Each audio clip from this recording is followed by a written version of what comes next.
Welcome everyone to another edition of Play It Through, and on this edition it's Castlevania Dracula X, brought to us by Konami. Castlevania Dracula X is actually a butchered port of a PC Engine CD game, Rondo of Blood. Rondo of Blood is considered one of the greatest Castlevania games ever made. Featuring an alternative playable character in Maria, you had tons of levels to travel through, you even had cutscenes and voice acting. Konami decided to port the game over to the Super Nintendo, and unfortunately they didn't do a very good job doing so. They changed the game around a lot, changing up most of the levels and design, as well as only giving you 2 alternate levels, and instead of saving lots of characters, you end up only having to save 2 characters. Annette, your lover, and then her sister Maria. And unfortunately, Maria is not a playable character in this version of the game. The big problem was, Rondo of Blood was never brought over to North America due to the fact that the PC Engine, or TurboGrafx CD, did not do so well in North America. However, Castlevania Dracula X is not a terrible game by itself. It's still a pretty good Castlevania game and is very reminiscent of the classic NES titles. In this run of the game, we'll be getting the best ending, so we'll be playing the 2 alternate levels, saving Maria and saving Annette. So here we go with Castlevania Dracula X for the Super Nintendo.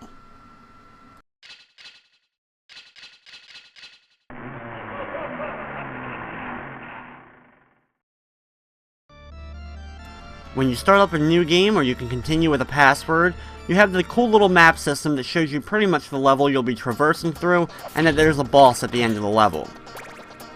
Now as the game starts up, if you played Super Castlevania, of course it's a big downgrade overall in graphics. However, it still stands out pretty well on the Super Nintendo, especially the fire in the background of the burning village. Since the game was programmed originally for the TurboGrafx with only 2 buttons, it goes by that scheme in this game, having mainly just a jump and an attack button, having to hold up and then press the attack button in order to use your sub-weapons. The cool thing that they introduced in Rondo of Blood that you'll be able to use in this game is the weapon crash. For a certain amount of your heart, you can do a big special move with your weapons, sending weapons all around the screen, taking out enemies and doing pretty good damage, as well as it makes you invulnerable for a short period of time.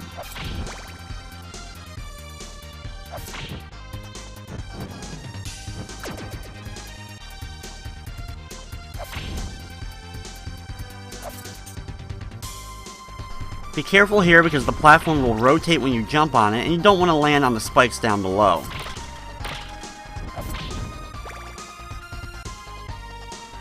While in a lot of Castlevanias you may not need a ton of little hearts, I definitely suggest taking as many as possible, whipping all the candles you see along the way, so you can always have enough to use your weapon crash when needed. On the next screen, you're going to be chased by this big bull enemy behind you. Just keep moving forward. You can actually jump to actually speed up your movement just a little bit, because Richter moves pretty slowly while walking on the ground. Be careful here when you make these jumps here, because of course the platforms will rotate and make it to the opposite side.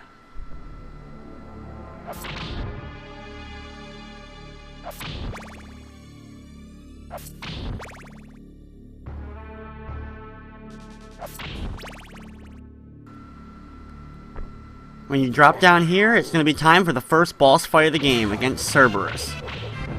Here I'm going to be using the crosses at first in order to hit him from a pretty good distance, and then try to do your best to avoid the fire when he spits it down. When the fire hits the ground, you can easily jump over it to avoid it, or if you stay right underneath Cerberus, you'll just completely avoid it as he'll spit it over your head. Overall, this is a rather simple boss fight, and you'll see that the whip does a pretty good amount of damage every time you hit him.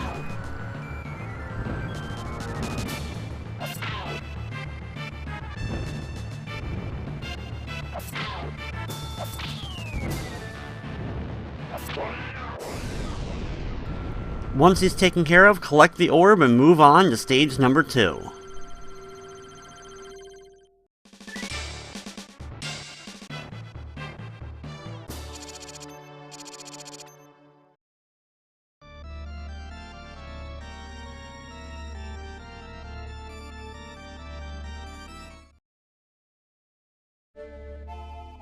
At the beginning of level 2, you'll be on broken bridge parts.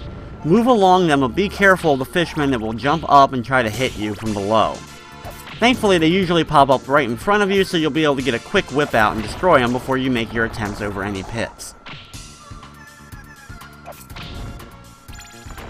When you make it over here, the bridge will start to fall apart, so you'll have to move along quickly. Once again, you can actually jump to help out by moving a little bit faster, but be careful that you don't keep jumping because you may accidentally hit one of the fish and get knocked backwards down to the pit.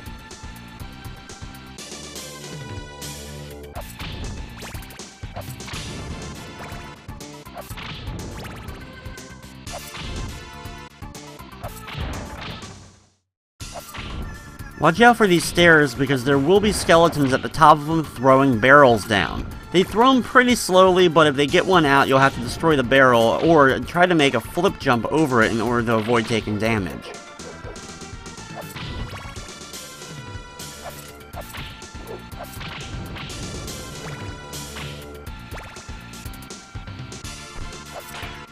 Make it up to the top here on these stairs and take out the axe armor before climbing up the next set of stairs.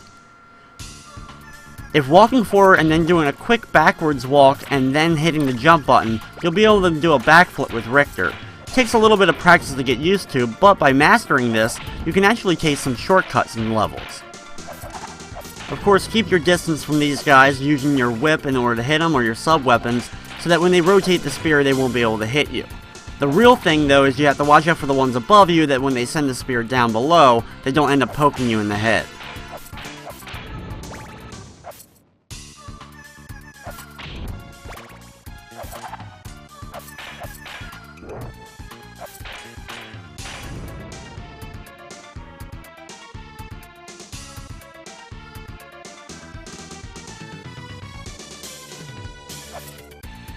When you make it up the stairs, this is the last room before the boss of this stage, so be careful of the skeletons that are here, as well as the peeping eye.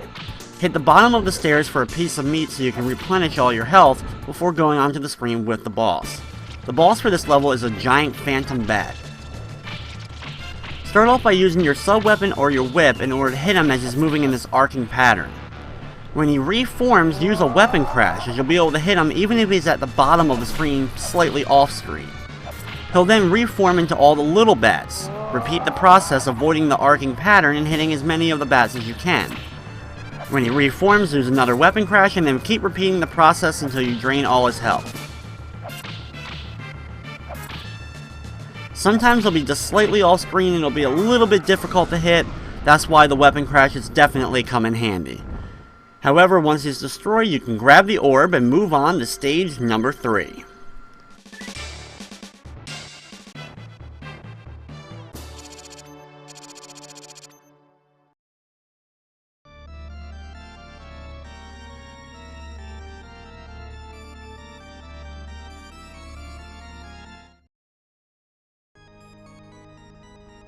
Stage number 3 is the first level that has an alternate path to it. You'll have to be careful in the room not to get knocked down to a pit below, or you'll be teleported to the wrong level 4. We need to go to a different level 4 that you actually get to by just completing the normal stage, in order to actually get to the stage where Maria is being held. At the beginning of the level, start working your way up, watching out for the Medusa heads as they're going to be rotating around the room back and forth, and they keep respawning, of course. You want to do your best not to get hit by the enemies here so you get knocked into the spikes that are moving up and down on certain platforms.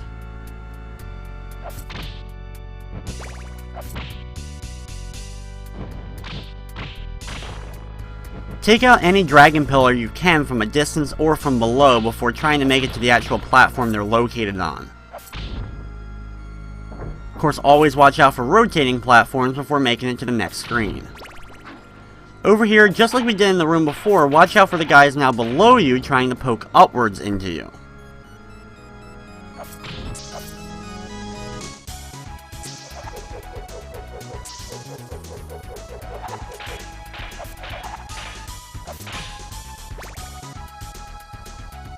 On the far left side of this room in the candle, you'll find another piece of meat that you can pick up in order to replenish your health.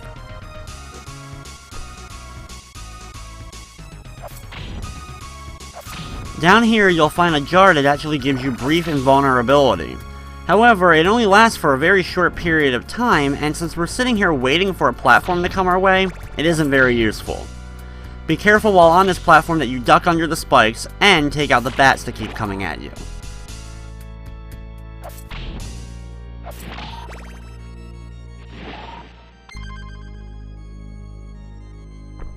Over here, there's a couple of fish above you. They actually can do some jumps as well as just jump straight down at you, so be careful when you're making that final jump over to the right onto solid ground.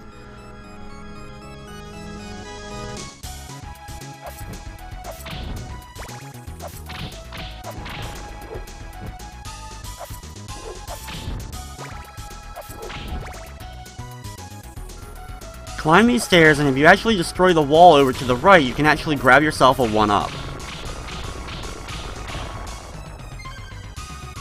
Be careful now when you make it over to the left that you actually have some of your sub-weapons to take out this axe armor, because it's pretty hard to make it to his platform if you try to jump straight at him.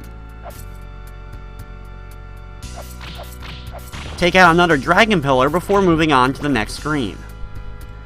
Now here's where the game gets tricky. Do not fall down at any point during this area. If you fall down, you'll be teleported to the alternate stage number 4, the one that we do not want to go to. There's plenty of enemies, including Medusa heads, that are going to try to knock you down between these pillars. Just take your time and do the best that you can to avoid getting unnecessary damage done to you.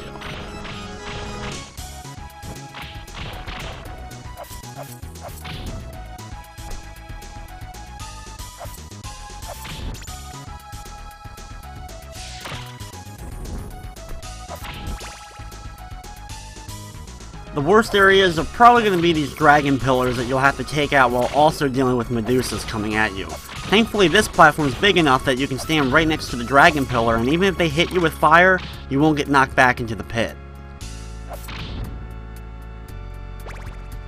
Thankfully, we finally make it to the end and we move on to the next screen and don't have to worry about getting knocked back anymore.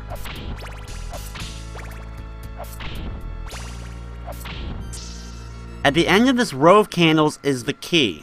The key works as a sub-weapon.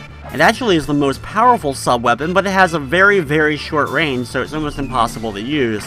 However, with the right timing, you can use it to your advantage.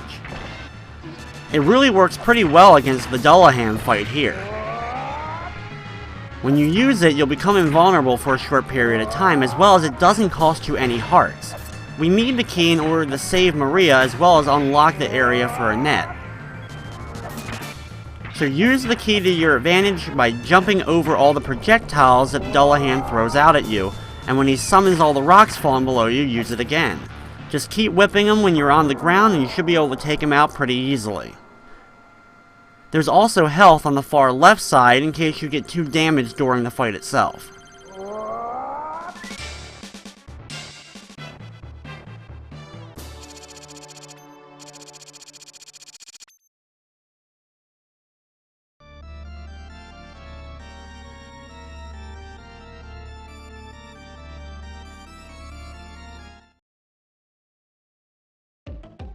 Stage number 4 takes place in the prison, and during this level is where we'll be saving Maria.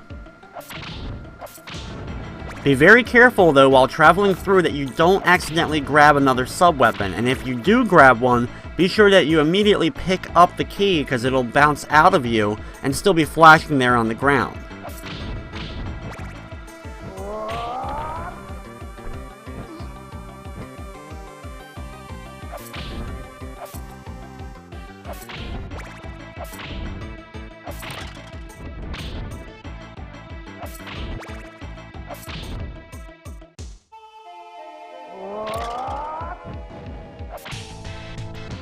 It's a lot of fun to actually mess with the key item because it does a lot of damage, but it also makes you invulnerable, so I have a lot of fun with it while making my way through the area.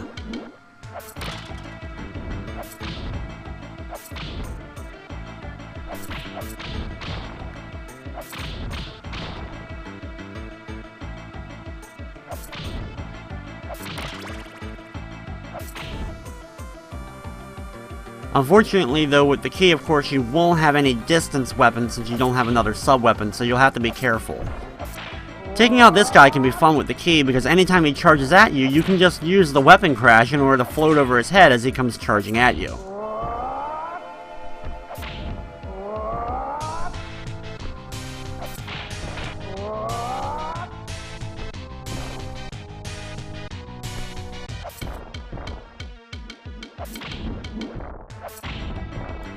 Be very careful in this room, of course, of all the spikes moving up and down. They're not instant death, but they do a pretty good amount of damage. You can grab some extra health from the one there, but be careful you don't get squashed by the spikes when they come flying down at you. In this room, start working your way up. You'll see a locked door on the far right side. Enter inside this door as long as you have the key with you, and you'll save Maria.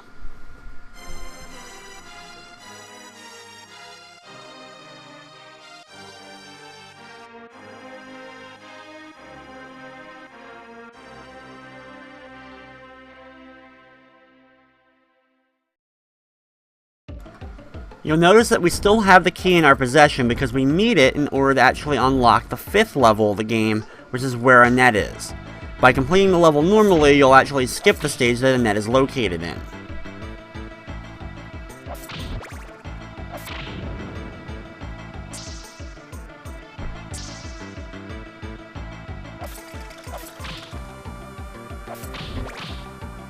This room can be a little bit tricky because of flea men that are going to be bouncing around the room, as well as a lot of spikes.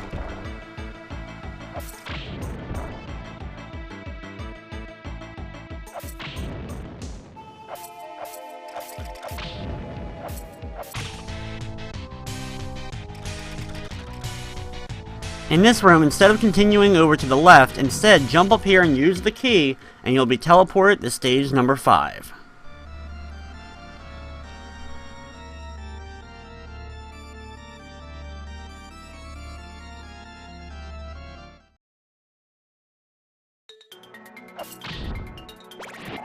Stage number 5 is a water-filled set of ruins. So of course there's going to be a lot of fishmen, as well as the water itself will become a peril.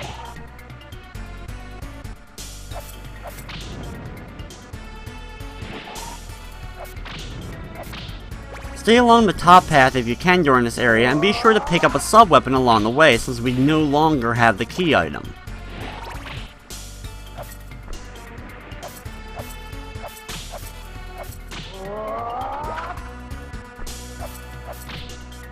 You should have plenty of hearts since we didn't use any hearts while having the key, so you should be able to use the item crash when you need to in order to take out small enemies that may try to surround you.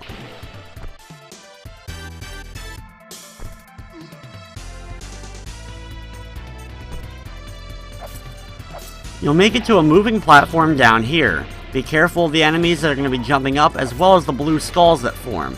Anytime they get too close to you, of course you'll want to use your weapon crash, or try to hit them with a sub-weapon before they get near you.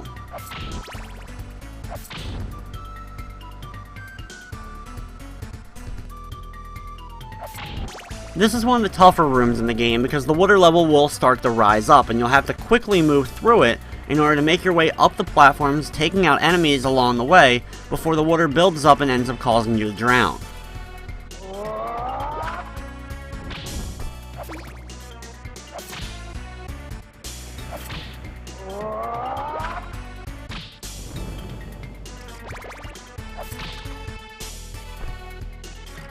Mastering the backflip will actually help you a little bit be able to get up some of these platforms a little bit quicker. If you can avoid the giant chain dragons, do so. In the next room, swing at this waterfall over to the left. When you do so, all the water will drain. When you do that, work your way down, and this is actually the place where Annette is being held.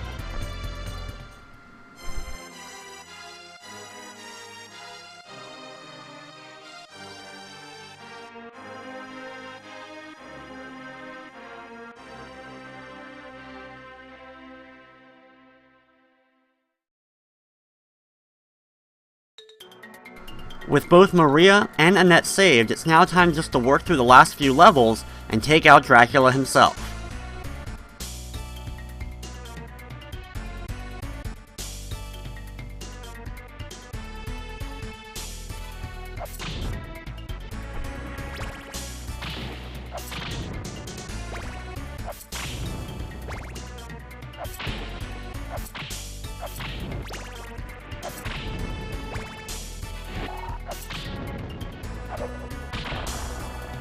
Over here on this platform, once again break the wall and you'll grab some meat for some extra health, and then continue along all the flowing water.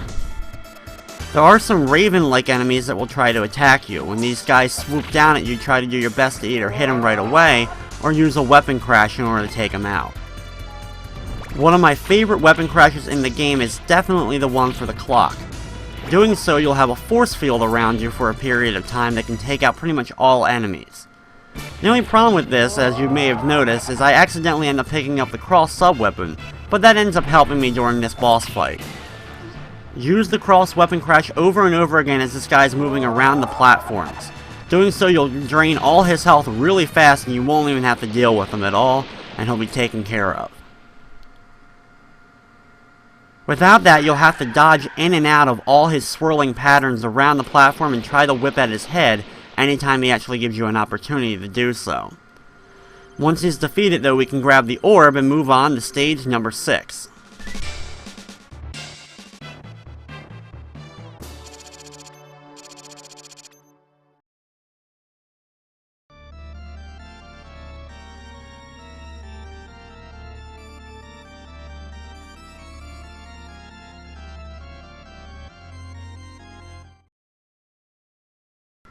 Stage number 6 starts off in a pretty easy area. Take out some of the red skeletons, but watch out for the bird that he doesn't knock you down into a pit, and then climb up the stairs. On the next screen, you'll have a few more of those crow raven-like enemies that are trying to swoop in and attack you while you're dealing with some dragon pillars. Slowly work your way up the stairs, taking out the dragon pillars from a decent distance with your whip, or use your sub-weapon if you have one that arcs.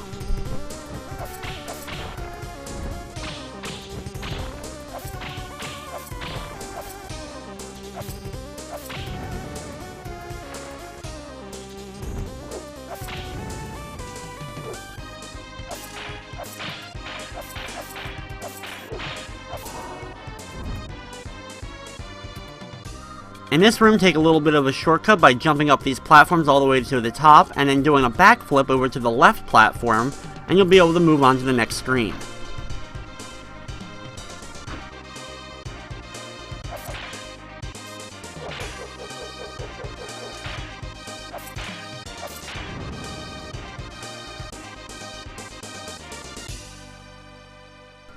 No Castlevania would be complete without a clock tower-esque area, so be very careful of the rotating and moving gears as you're working your way up here.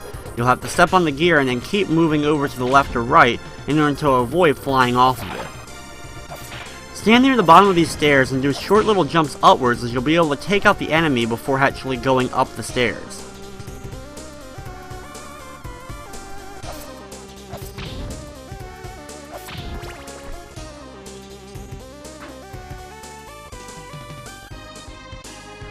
And next room, you will have these guys coming out of the walls at you while you're trying to make these jumps.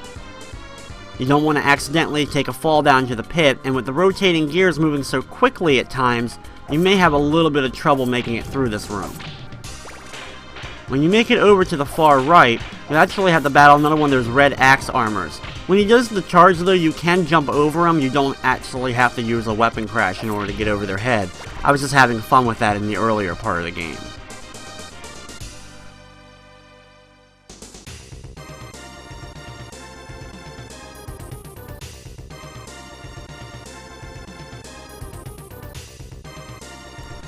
Here we have more gears and more Medusa heads trying to attack you as you make your way up.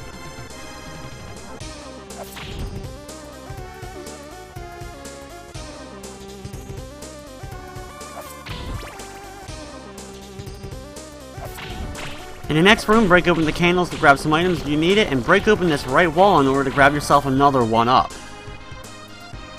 When you enter the door to the left, it's time for one of my favorite boss fights of the game, this one against Death on the clock tower itself. Death will be flying overhead and it'll be hard to whip him at first, so either use a weapon crash or wait for him to start swooping downwards a little bit so you actually can make contact with your whip. Eventually he'll start forming little sickles that will start moving around the room trying to attack you. Doing a nice weapon crash at the right time will destroy the sickles before they're able to actually start flying at you.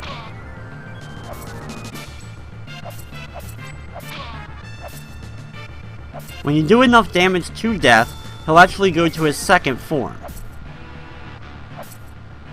Now it'll be more of a straight one-on-one battle with him, and your whip and his sickle can do a pretty good amount of reach, so you'll have to be careful of it. He also likes to jump in the air and do a rotating move that covers a lot of the screen and can do some decent damage to you. Also be careful of the little spark that he throws out as well from his body. It can be a rather challenging boss fight, one of the tougher in the game, but as long as you're able to conserve your health through the first part, you should be able to tangle with that second form. Once he's defeated, we grab the orb, and now we're moving on to the 7th and final level of the game.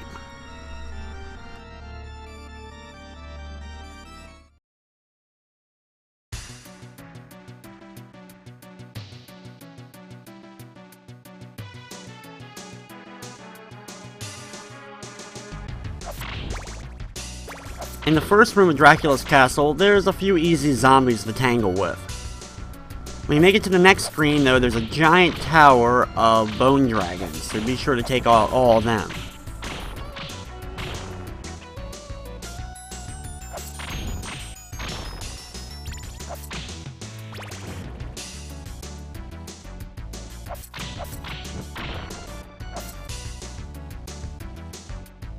Since we used a lot of our hearts so far in the previous battles, be sure to pick up as many hearts as you can while working your way through here. Watch out for the fire that the dragon ends up spitting out at you, and then head down the stairs. Taking him out is good though to grab some extra little hearts.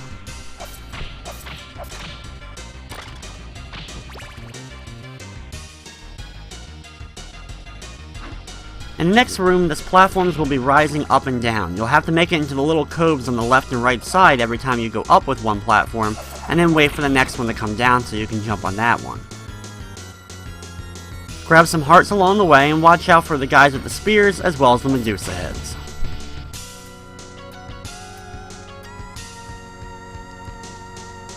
In the next room, you'll have to time your jump correctly when the platforms are just starting to go backwards, so you'll have enough momentum in order to make it over the gap. You'll then have to stand on the platform and either wait for the axe armor to back up or attack the axe armor from the platform that's moving back and forth before attempting to jump onto it. In the final room before Dracula himself, there's a good amount of items to pick up, so pick your special sub-weapon that you like the best. I'm going to go with the Holy Water for this fight. And now it's time for the final boss battle, and this one is a long and very tough battle. His first form, Dracula does two moves. He either fires fireballs or these black spheres at you. Doing a jump over them, you'll be able to avoid them as long as he's on a platform slightly lower than the one you're on. He'll keep disappearing and reappearing every time he attacks, and you'll have to attack him directly in the head with your whip in order to do any damage to him. And every time you do hit him, you'll do only a very small amount of damage. If he's on one of the higher platforms or he's way off screen, try to do your best to either jump over or get to one of the lower platforms so you can duck underneath the projectile that he fires out. Any wrong hit from this battle will end up causing you to get knocked back into a pit, and it's an instant death, and you'll have to restart the fight from the beginning.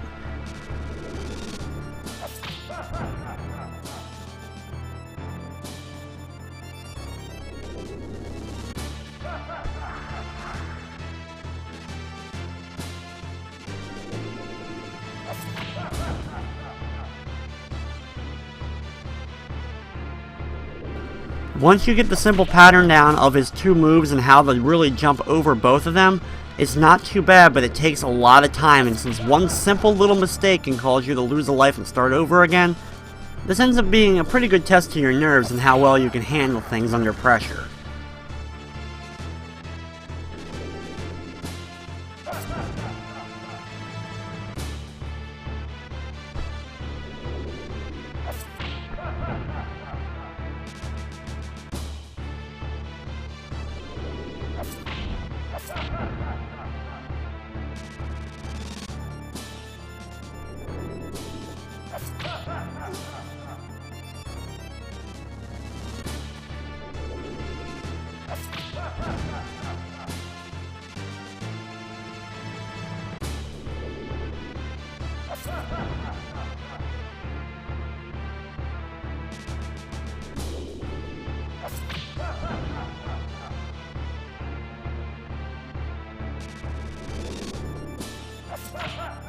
Since Dracula's second form that he has is actually a lot tougher, I save my weapon crashes for that form, so I don't use any of them during this battle.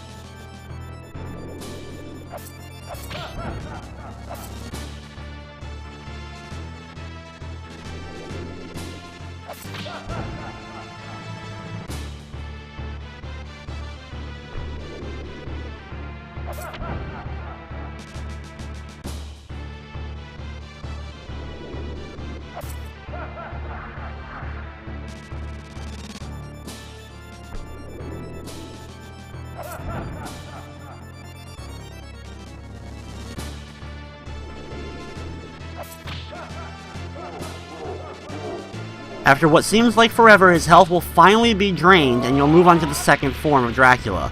He's this big giant demon form, so use your weapon crashes at first in order to do a decent amount of damage to him from the beginning. Then just start immediately whipping at him as soon as he lands on a platform.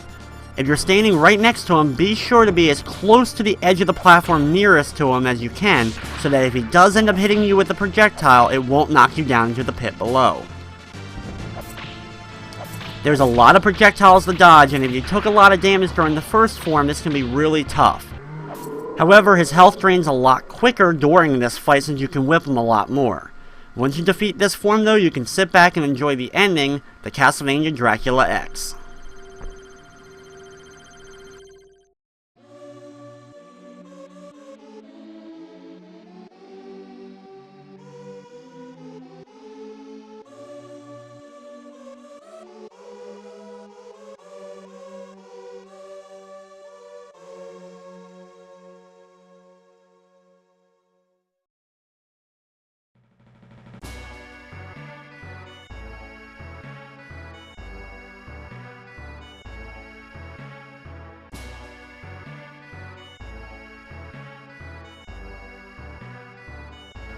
So there you have Castlevania Dracula X for the Super Nintendo. The only thing that really changes in the ending of the game is this scene right here. If you didn't save Maria or Annette, they won't be located during this scene right here, and you'll have a slightly different picture, of course. Other than that, the endings are pretty much identical.